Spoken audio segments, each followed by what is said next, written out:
Welcome back to Robbinsdale Revisited. I'm Crystal Boyd, a member of the Robbinsdale Historical Society. In this episode, we're stepping into the glow of the marquee lights and exploring the history of movie theaters in Robbinsdale. From the town's tiny silent movie house tucked beside a neighborhood drugstore to one of the most celebrated mid-century theaters in America. Along the way, we'll follow the remarkable rise of the Volk brothers, immigrant entrepreneurs who built a Twin Cities theater empire that included the Robin, the Camden, the Nile, the Riverview, and ultimately the legendary Terrace Theater, a space-age palace of glass, copper, neon, and modern design. This episode is about much more than movies.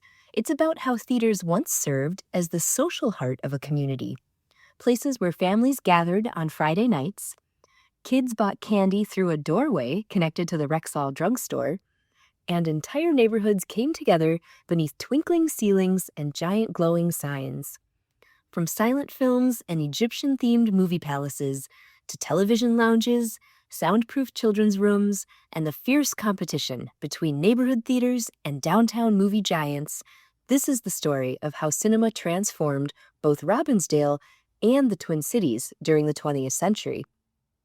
We'll also dive into the personalities behind these theaters, the ambitious Volk brothers, the visionary architects of Liebenberg and Kaplan, and even Captain Billy Fawcett, whose Hollywood connections helped bring movie stars like Tom Mix to Robbinsdale's streets.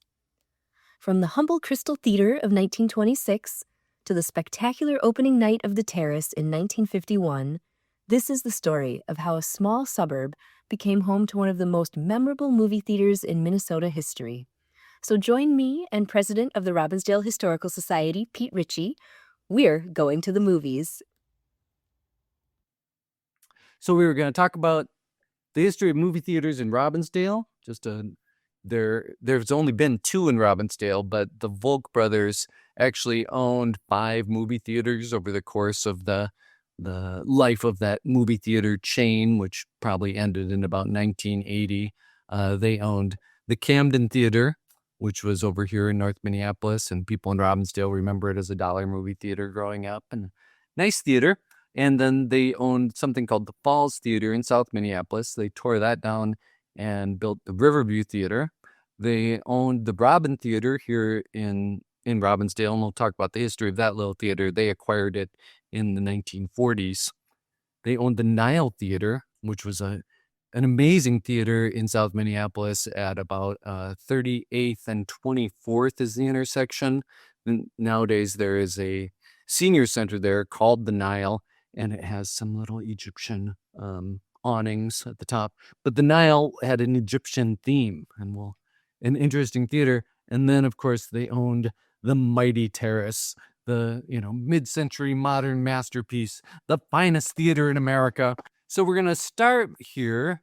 It's probably best remembered as the Robin Theater, but in 1926, Mueller, who owned the pharmacy here at 42nd and West Broadway, he had built a new building for his pharmacy on the corner, and he petitioned the city, and he said, I want the sidewalk to wrap around the corner, and I want to put a movie theater adjacent to the pharmacy. The city was all for it and approved that, and they built the sidewalk, and he built this little movie theater, and it had really lovely brickwork on the front.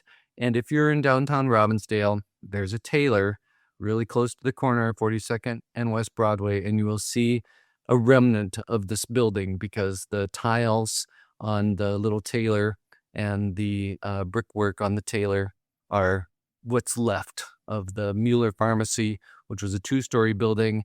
The top story burned down in the early 60s. And then the movie theater faced 42nd, and it actually stood until 1980, but it's probably best remembered as a dry cleaner because, the movie theater closed in the early 1950s, and it became a dry cleaner after that. The town's first theater, the Robin, opened as a silent movie house in 1926. It was originally called the Crystal. It had 305 seats and was built on the backside of Mueller's Rexall Drug. The theater didn't have a snack bar, but there was a doorway from the lobby, and it led right to the candy counter at the drugstore. So you had this great business where you could buy your ticket, get your snacks in the drugstore, and go back in and sit down and watch a movie.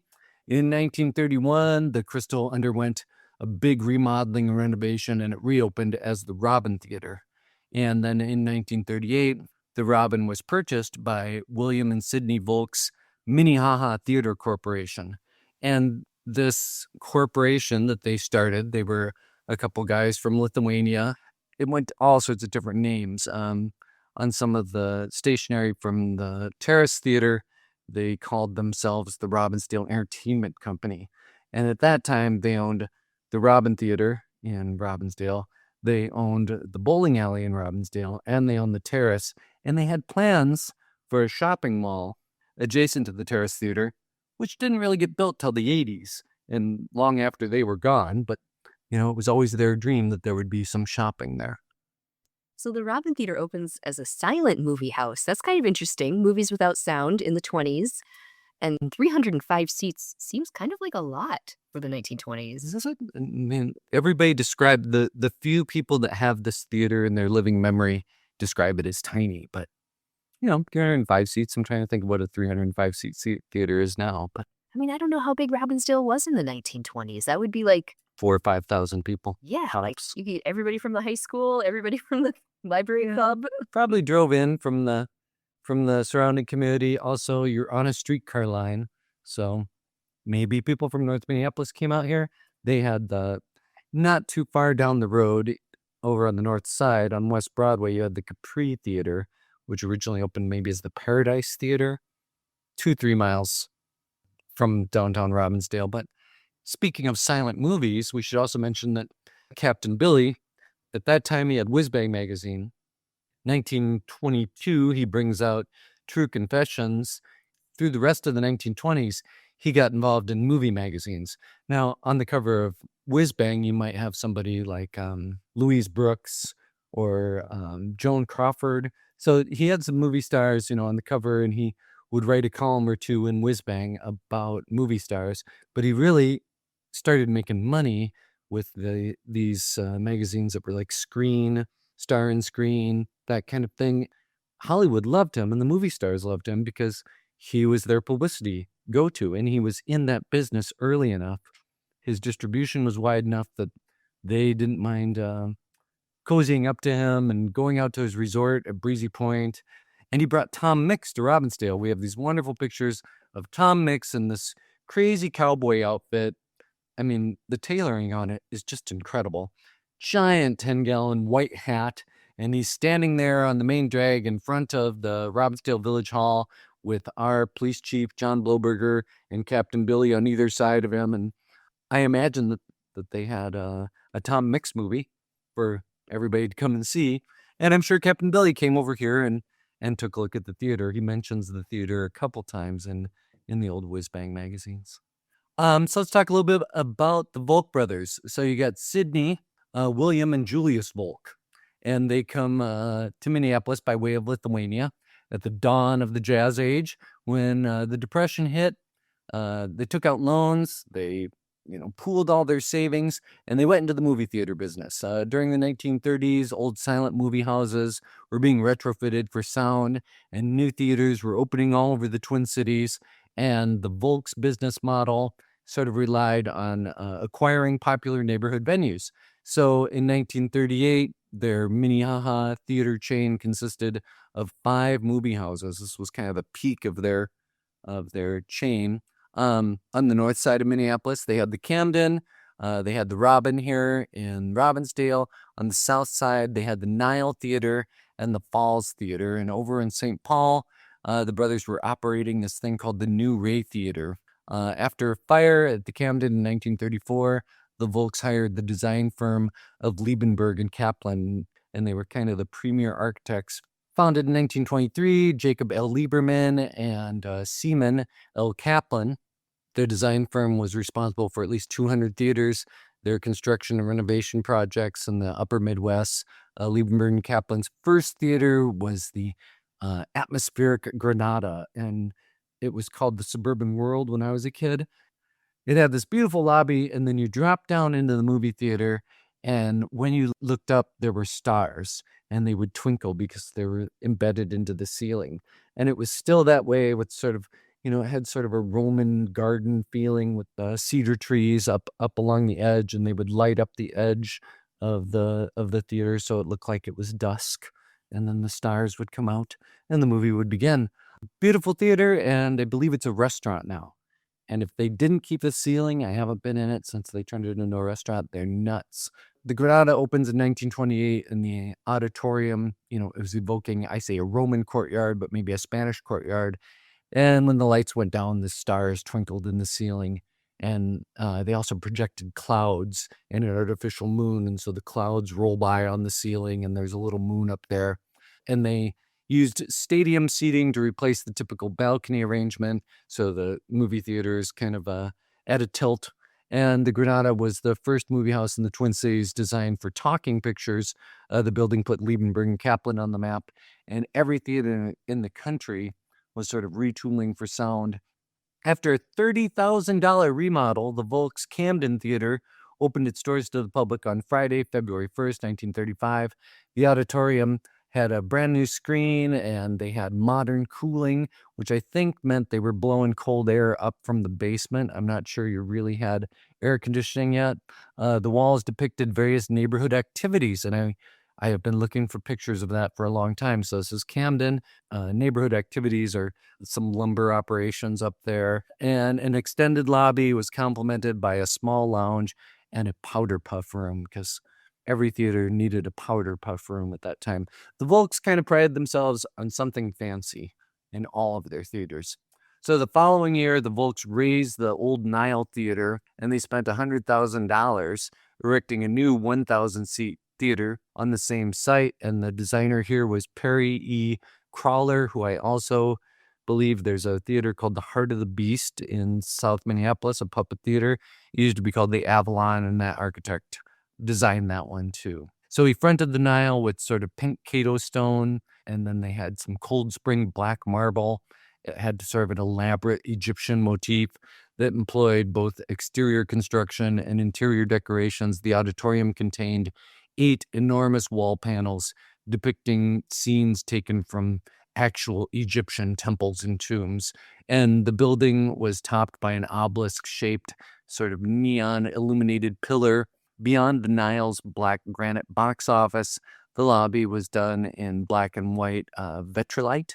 A lounge ran the length of the basement and contained a variety of Egyptian-style furnishings. The Nile was the first Volk venue to feature soundproof rooms where children could watch the show without disturbing others. That was a big feature at the Terrace. They eventually put those into the Camden and some of their other theaters that we'll get to. So they were built into the wall next to the projection room. The children's section could accommodate about 25. The sound was provided through a loudspeaker system with a clear view of the screen, and that was afforded by a 12-foot window. So you got this window at the back of the auditorium, and it was also rented out for parties. So even up into the 70s, if you wanted to bring 10 guys over to the Nile and watch the movie and get rowdy up there, you wouldn't disturb anybody else, and you could rent out that little room. So the Volks continued to expand their business, and by the end of the Depression, they were running one of the largest theater chains in the Twin Cities. The next step was to build a couple new venues, but Sidney and Williams' portfolio stagnated after America was dragged into World War II. Sidney went off to serve in the Army, where he attained the rank of captain. Williams stayed behind and ran the business. Between 1942 and 1944, President Roosevelt's War Production Board prohibited non-essential construction. Theater exhibitors nationwide shelved their plans, and after the building loans were lifted, the Volk brothers announced their intention to build a $125,000 theater in Robbinsdale, and the new venue would have at least 1,000 seats. And build upon the success of the Robin Theater. The announcement was, met with some grumbling. It had been 12 years since a movie house had been opened in the Twin Cities. That suited all the old theater owners downtown. These giant theaters like the Minnesota Theater were downtown, and they had 4,000 seats. And the idea that there were going to be some new theaters just didn't sit right with them. They did all sorts of things to protect their downtown theaters. So the editors of Trade magazine, Greater Amusements, accused the Volks of initiating a theater building orgy right here in the Twin Cities. That seems excessive if they haven't had a new theater in 12 years. But they've got plans to build a whole bunch of them. So a year later, the Volks added fuel to the fire when they announced their intention to build a new movie house to replace the aging Falls Theater on Mayhaw Avenue in South Minneapolis. A group of established exhibitors told the city council that a permit should be denied on the grounds that construction would lead to a glut of new movie houses. The argument failed to persuade, and the Volks got their license. Well, it sounds like capitalism at its best, though, right? You can't just deny people a permit because you don't want the competition. Oh, but not only did they deny them permits, as we will see, the movie theater business and the cinema business, sometimes they would say, you can't have first-run films because you're not downtown. We don't want first-run films in the neighborhoods. And that was infuriating for these guys. The brothers worked with Liebenberg and Kaplan to create a streamlined modern design for the New Falls Theater. And after about 2 years of planning, a $250,000 80 by 120-foot building rose at the corner of 38th Street and 42nd Avenue South. The new movie house contained a large auditorium with a 25-foot ceiling and 700 stadium seats. The Volks decided on a name change to avoid the association with the dingy old Minnehaha Avenue Theater, and they opened their new showcase as the Riverview Theater on December 29th, 1948, and it was billed as the Theater of Tomorrow Today. What a great Jetsons kind of slogan.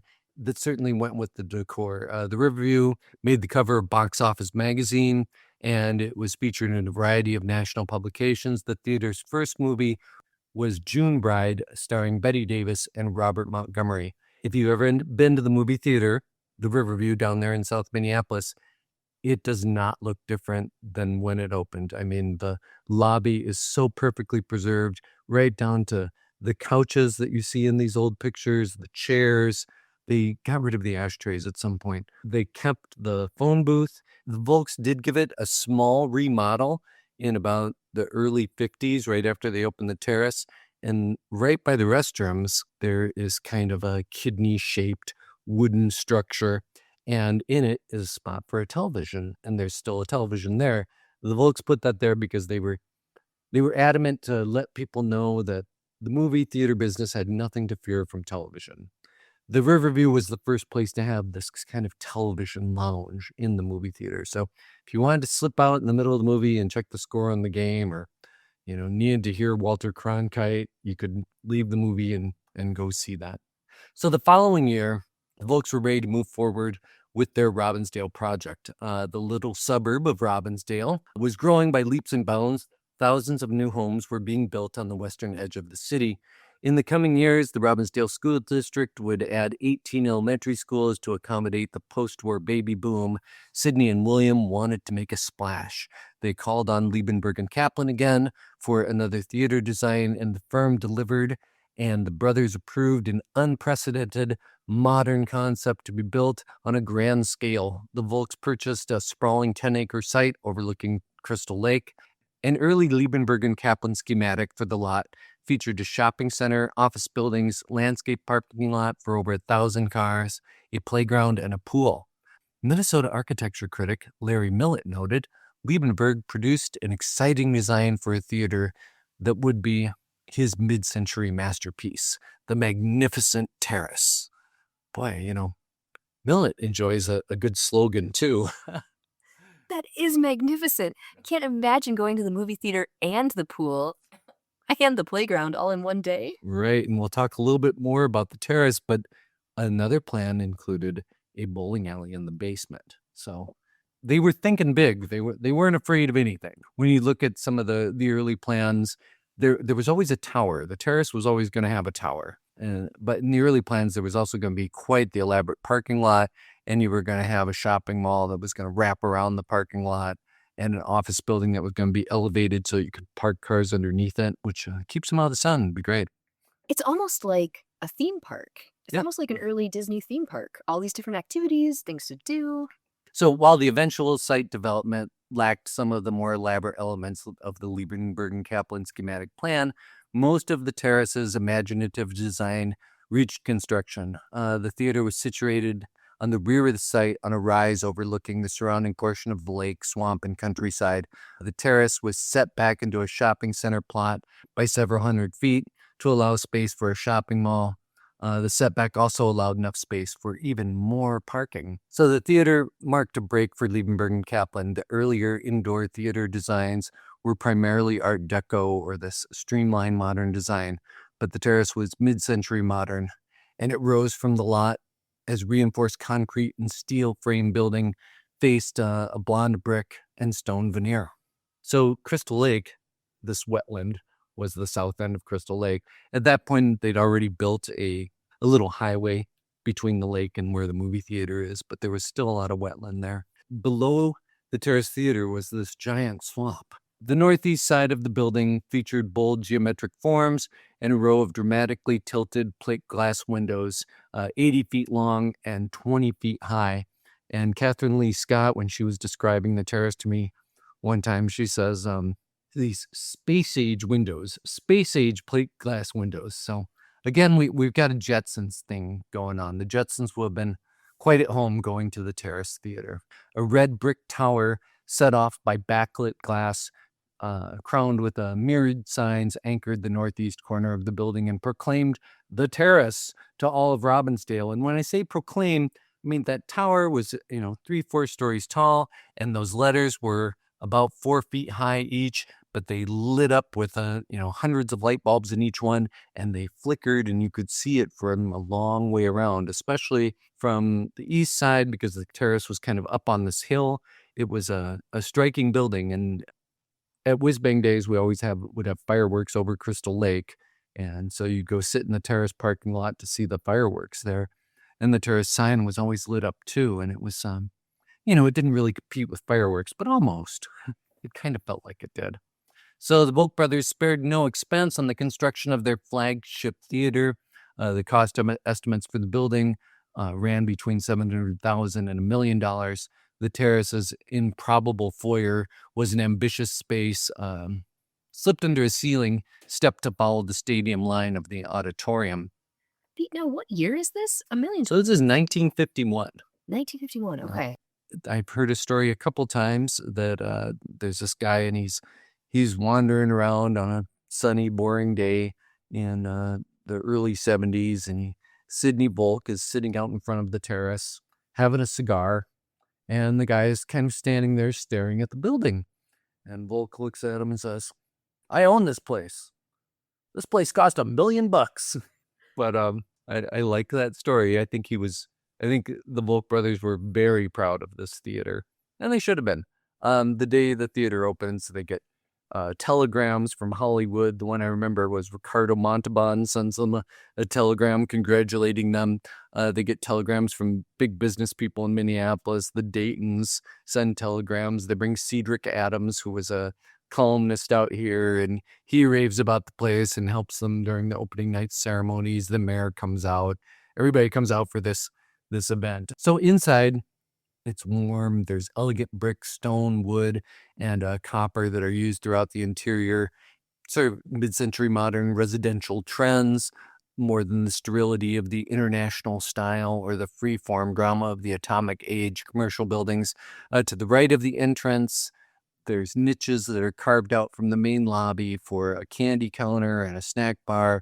There's fine fixtures and finishes that included walnut-clad popcorn machine, a 2-level copper wishing well drinking fountain, Turkish loomed carpeting added to the high level of refinement. There were rugs from the company headquartered in Manhattan that could also be found in Radio City Music Hall and the United States Supreme Court building. So just to compare for a second, this is maybe less than 30 years after that original Crystal Theater.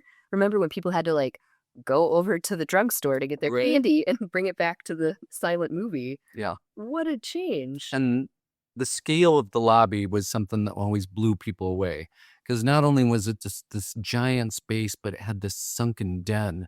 So immediately off the foyer, moviegoers found an inviting sunken lounge designed as an enlarged and impeccably decorated mid-century den. The lounge was rimmed off by a low stone wall that enclosed a long tier of cushioned seats, and there was a copper-hooded fireplace that was nestled between, enormous slanted windows and an array of plant boxes. The terrace had all sorts of places for plants, and when you go to the Riverview Theater, you'll see this too. In front of the windows are places for plants. So there was served by a candy counter in the foyer, and a combination of cut stone, California redwood, and blonde oak gave the sunken lounge an informal, kind of outdoorsy atmosphere. I think it was really a place to smoke, because whenever you see pictures of it, there's just these little ashtrays that stand on little pedestals, and they are about every 4 feet. There's one of these things in front of these benches. So plenty of room to stretch out and have a cig and wait for the movie to start. Opposite the foyer, the Terrace television room gave a nod to the new, in a period when movie theaters across the country were either closing or competing with televisions. The Volk brothers decided that they could use the novelty of the television to extend to the moviegoer, another experience.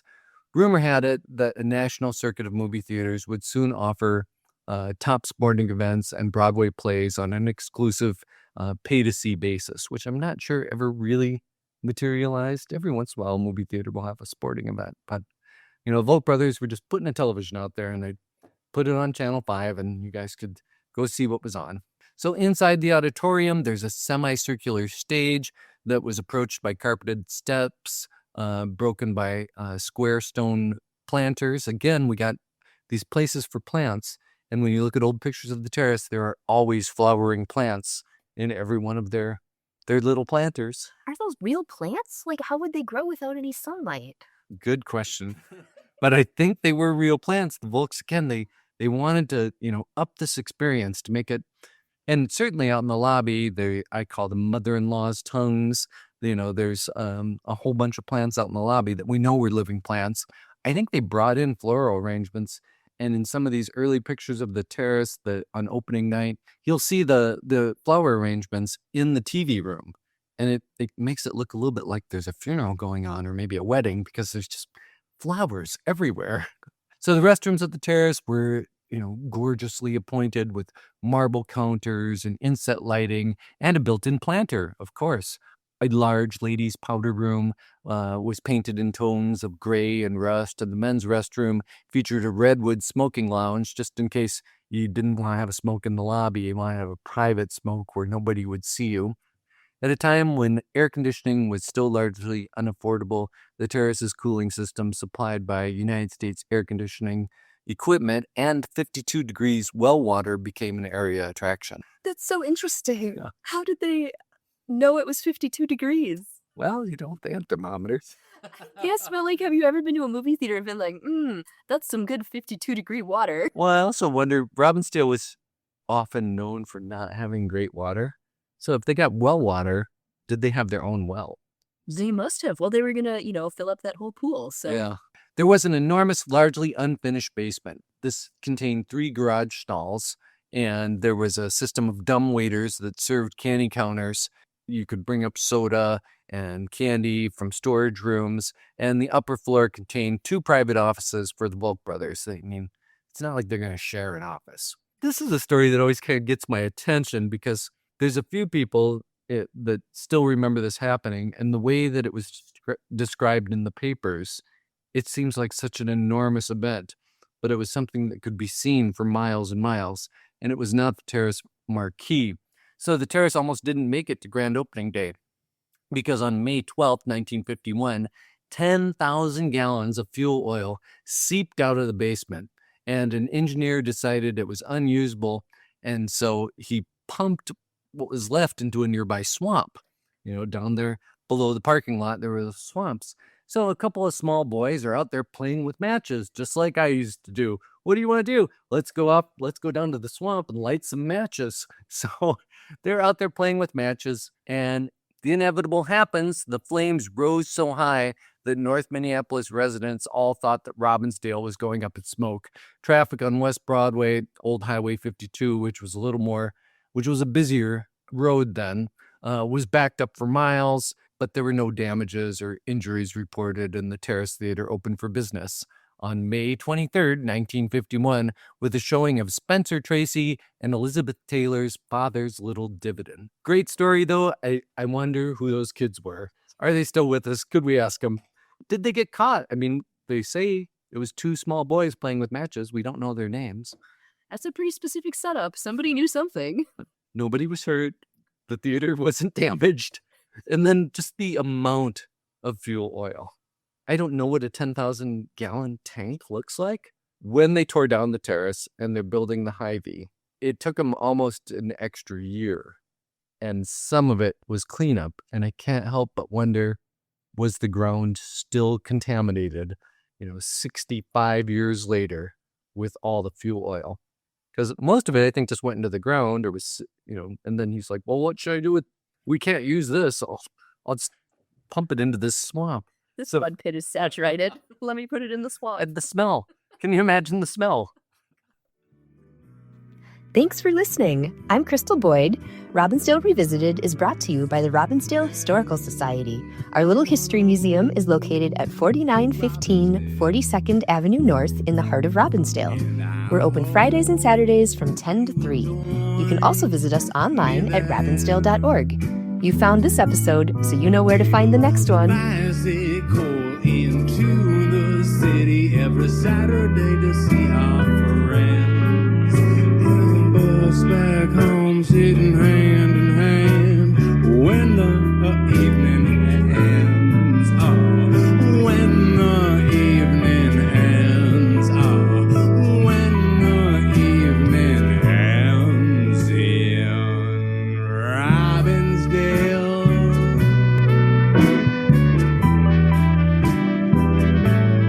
In Robbinsdale.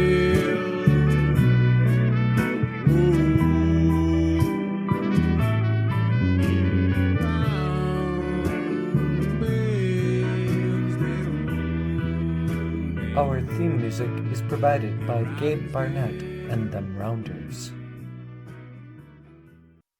The end.